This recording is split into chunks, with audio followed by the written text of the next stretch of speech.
जिसको सुनाऊंगा इसका हृदय बिल्कुल निर्मल है, तुमसे भी निर्मल है, देवता से भी निर्मल है, इसलिए इसी को पिलाऊंगा। और 7 दिन तक भागवत कथा होती है, भगवान की कथा होती है, भक्तों की चर्चा होती है, साधना 7 दिन तक किए लगन के साथ, 7 दिन तक ध्यान किए और 7 दिन में ही वे परमात्मा को प्राप्त कर लिए, मोक्ष की प्राप्ति हो गई।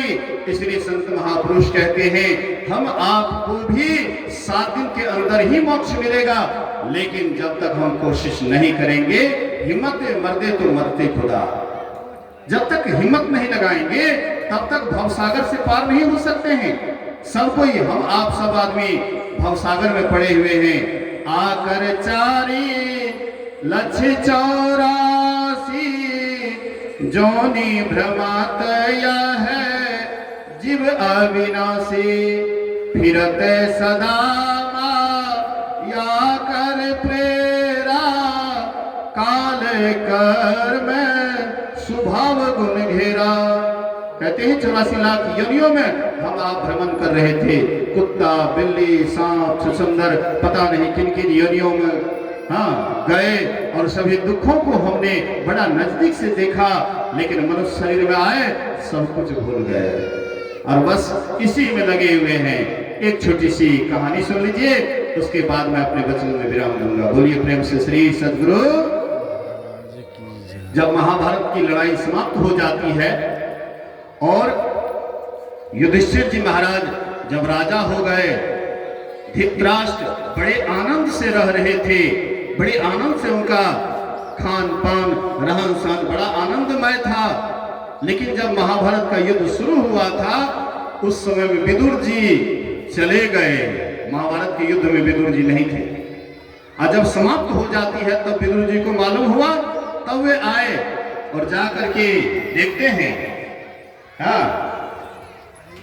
धृतराष्ट्र को देखते हैं, कहते बड़े भाई देखते बड़ा आनंद में आपका जीवन चल रहा है। बोले कि हाँ, अरे जो होना था वो तो हो गया, लेकिन मेरा भतीजा युधिष्ठिर सब भाई हमको बहुत मानते हैं, इसलिए बड़ा आनंद से जीवन चल रहा है। बोले भाई साहब एक छोटी सी कहानी सुन लीजिए। एक व्यक्ति जंगल से गुजर रहा था, उसका पीछा किया 6 सुर वाला हाथी, और वे आदमी भागते भागते एक डाल को पकड़ लिए। जिस डाल को पकड़े हुए थे उसके नीचे में भतहा कुआं था और एक अजगर मुंह बाए हुए था। उधर 6 सुर वाला हाथी बगल में है कि कहीं डाल छोड़ करके भागेगा तो हम इसको कुचल देंगे, और वह डाल, जिस डाल को पकड़े हुए थे उसको 2 चूहा उतर रहा था, एक सफेद और काला, और नीचे वह अजगर मुंह बाए हुआ था कि जैसे डाल टूटेगा तो हम इसको खा जाएंगे।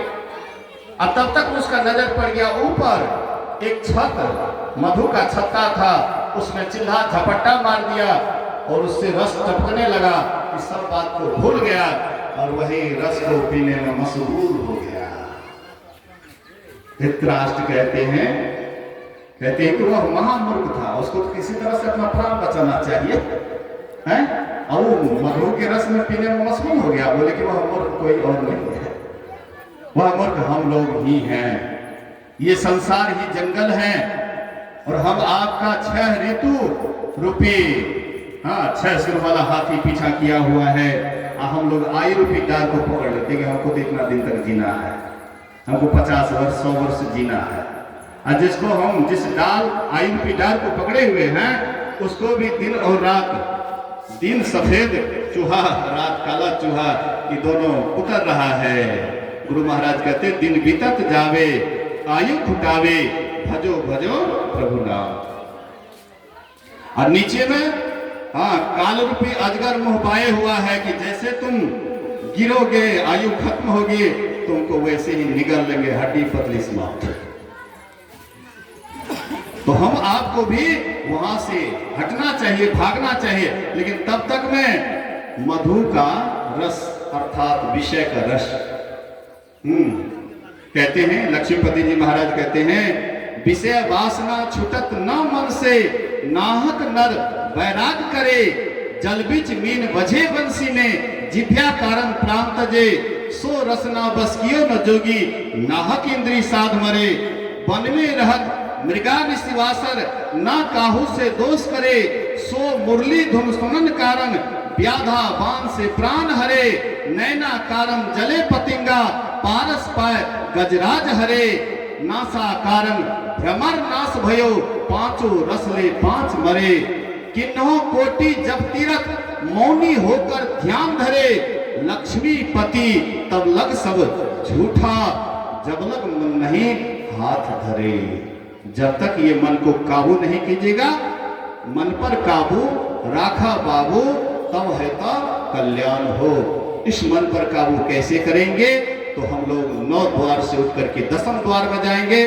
10वें द्वार में जाने के लिए ही सबसे पहले मानस जप कीजिए, मानस ध्यान कीजिए, दृष्टियोग की क्रिया कीजिएगा। 10वें द्वार का दरवाजा जैसे ही खुलेगा, परमात्मा की ज्योति देखने को मिलेगा और परमात्मा का आवाज भी सुनने के लिए मिलेंगे। वही आवाज को सुन सुन करके परमात्मा के पास चले जाएंगे, जीवन सार्थक और सफल हो जाएगा। इसी वचन के साथ ये जो कार्यक्रम करवाए हैं हमारे जय कुमार बाबू, दिनेश बाबू अपने माता जी के